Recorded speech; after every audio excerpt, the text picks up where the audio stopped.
welcome again to Decent T&C. If it is your first time, do subscribe, like and share the video. This year marks the 28th anniversary of the liberation of Rwanda. Kwibohora 28, an important milestone in Rwanda's history. In the aftermath of the 1994 genocide against the Tutsi and the Liberation War, Rwandans made three important choices. We chose to stay together, to be accountable and to think big.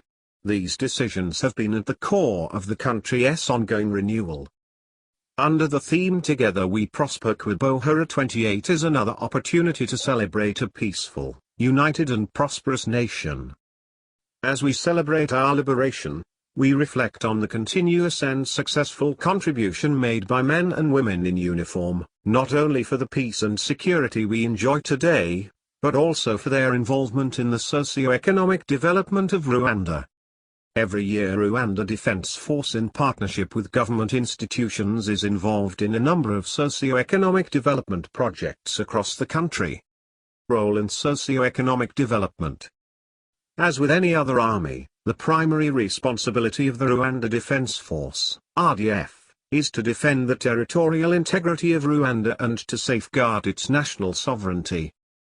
However, the Constitution of the Republic of Rwanda assigns RDF a secondary role, to support the development aspirations of the country and actively to participate in ensuring human security and Rwanda's socio-economic development.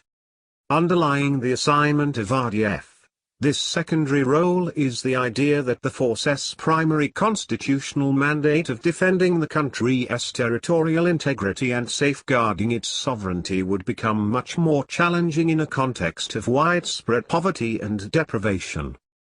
Poverty that stems from lack of opportunities for self-fulfillment is a major driver of recruitment of especially young men into insurgents and other violent or criminal groups. It is against this background that since 2009 RDF has been formally involved in a wide range of activities in support of the government's socio-economic development efforts through the RDF Citizen Outreach Program, COP. Its activities straddle two categories. Some are income-generating and job-creating and form part of Rwanda's private sector landscape. Others are part of its much-acclaimed COP activities designed as direct responses to challenges faced by ordinary citizens.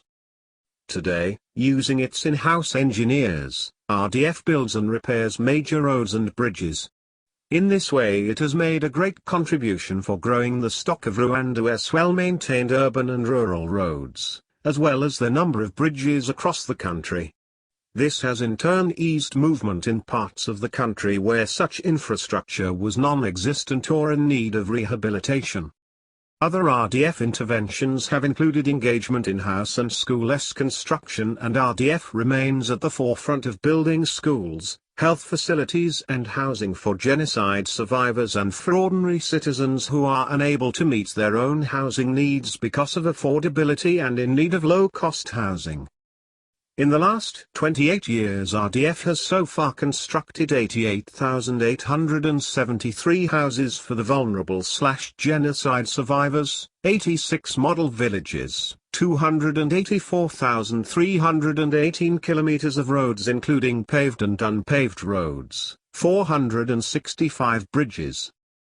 Distributed clean water to 80,533 families and electricity to 294,077 families, while other housing projects, hospitals, health centers, schools, etc., have also been performed. Agriculture and environmental protection. Other domains in which RDF has made a significant contribution is in the agricultural sector. Soldiers work alongside ordinary citizens to protect the environment by planting trees, building terraces on elevated land to prevent soil erosion and building defenses against flooding, which have all been carried out on 84,617 ha.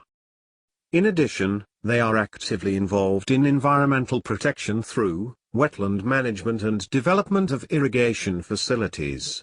In some coffee growing areas RDF has built coffee washing facilities to enable farmers clean their coffee and dry it in enhanced sanitary conditions, thereby raising its marketable value.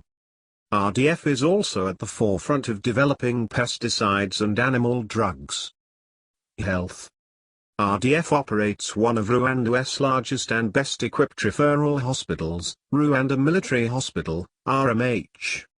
Of the hospital's total patients treated, 80% are civilians.